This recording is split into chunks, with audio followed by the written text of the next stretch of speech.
are you doing? My name is Daniel and welcome back to my channel. This is the segment Show Me the Money, where I talk to you about investment properties. If this is your first time here, please consider subscribe to my channel to get more updated videos, and please like this one so I get a better position on YouTube algorithm. If it's the first time you are here in this channel, I'm Brazilian. I've been in the US for the past 6 years almost, and I originally came here as a real estate developer. I built a condo building in Bay Harbor Island. We built it, we delivered, we sold the units. I built 2 luxury homes, one in Lighthouse Point, another one in Hollywood. And recently I started the renovation of a 20-unit multi-family building. In this last project, I'm not involved anymore because I left my old company, and now I'm doing other deals with my own company, Jevaux Inc.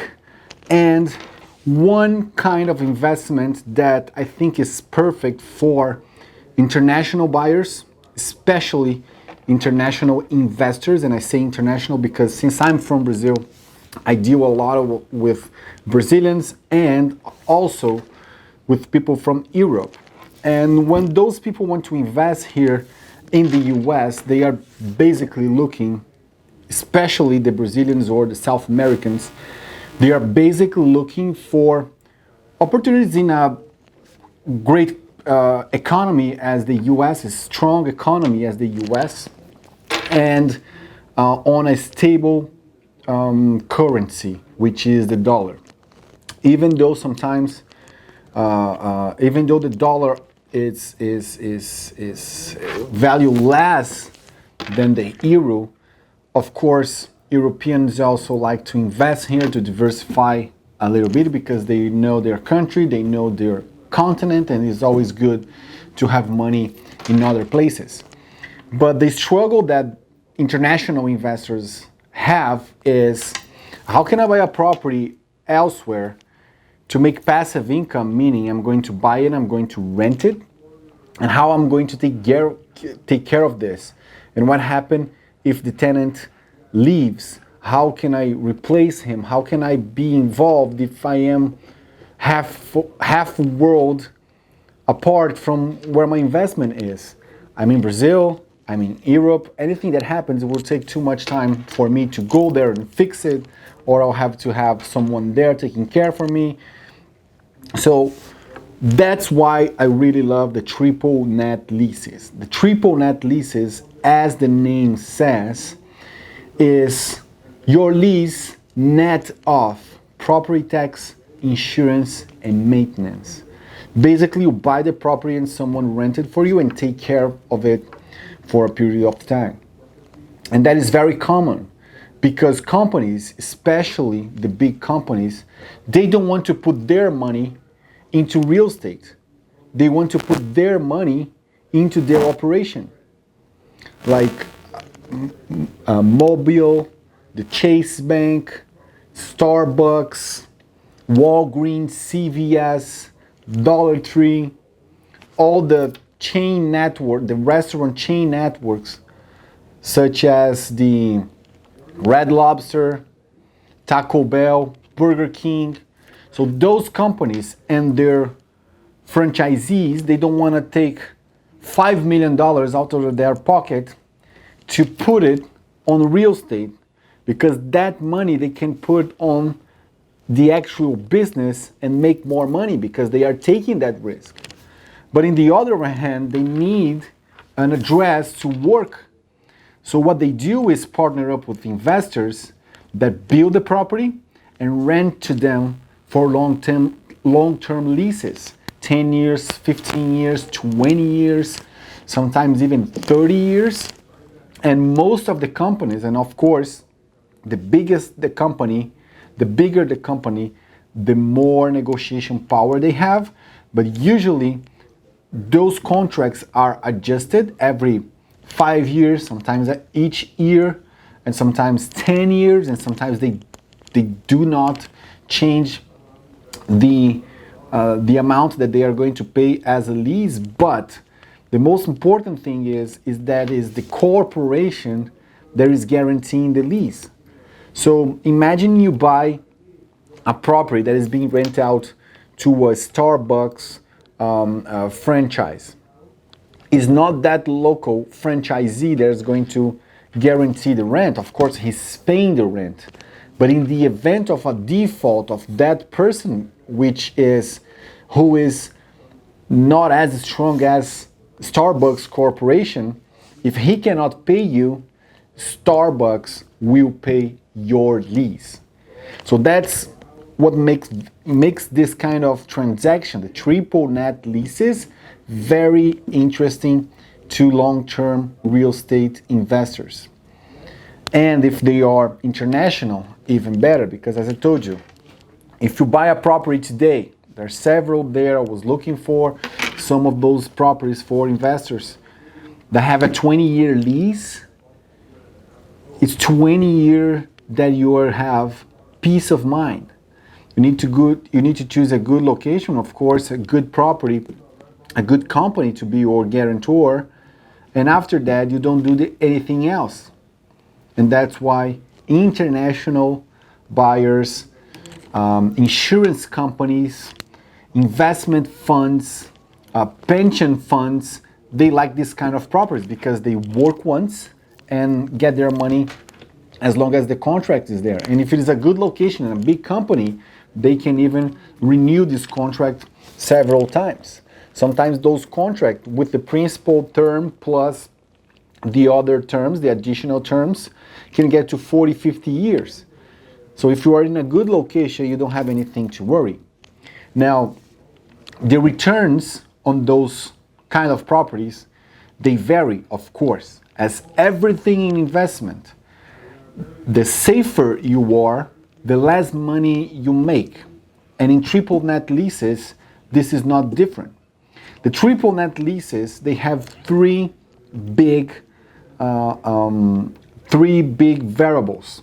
The location, of course, the company that is guaranteeing the rent, and of course, the term that is left, the principal term that is left on the contract. And why those are the main things? Because assuming that the tenant is paying for everything, that's the only risk you have. If you are in a terrific location, Brickell, right here, or downtown Miami, or Miami Beach, Ocean Boulevard, those are prime locations. Those are areas where regardless of what happened to the economy, there will be commerce there. There will be business happening. So CVS in Ocean Boulevard, they didn't close because COVID. They restrict the assets, but they were never closed. So that's why you need to figure out the best location. So the better the location, the lowest will be your cap rate. Number two, the company that is going to guarantee the loan, the rent. The better the company is in financial terms, a big company, Walgreens, one of the biggest out there in a sector that everybody will ever need, which are pharmacy and goods. So you always going to have one of those products. So you need to go to CVS, you need to go to Walgreens. So when they are the corporation that is guaranteeing for the rent, usually that company will have a lower cap rate, a lower return than a company, let's say Taco Bell or Dollar Tree or 7-Eleven. Why? Because even though those are also great companies, very good grades on Standard & Poor's and Fitch, they have very good financial rates, but they are not as strong as Walgreens. So if we have the same location and the same term for the rent, usually Walgreens will pay you less than a Dollar Tree, a 7-Eleven, ExxonMobil gas station. So that's the difference. Chase Bank, also very good. Usually the cap rate on Chase Bank is very low because it's a good company. So if you are looking for safety more than anything, you go with the big companies and lower returns. If you accept a little bit the risk, you go with a lower company and a higher return. And the third most important thing on the triple net leases is the term of the contract. If you have a 20-year contract, just starting right now, this is very safe. 20 years, great location, Walgreens, CVS, you have a great safe investment. And because it's a safe investment, your cap rate is going to be lower. Your cap rate is going to be lower. If you stay in the same location with the same company, but now your contract term is not 20 years anymore, it's only 5 years, because there's only 5 years left, and after those 5 years, the tenant has the option to renew, but there's a risk here. There's a risk that in 5 years they won't renew it. So what's going to happen? Your cap rate's going to be higher because now your risk is higher. When I say cap rate, is your rent divided by the price you're paying for the property. It means the return you're getting. So a 10% cap rate means that you're making 10% on your money, on your investment. Okay, so location, corporation, and term. The term of the contract. Those are the three best things or the three main things you need to analyze at a triple net lease investment. Nevertheless, regardless of what you choose, all investments will have a risk and a return or risk reward ratio. And you need to figure out what kind of risk are you willing to take to have the return that you're looking for. Okay, so those are the triple net leases. Buying a property, renting to a big corporation, and do nothing for the rest of the contract and just collect your money. I'll see you next week.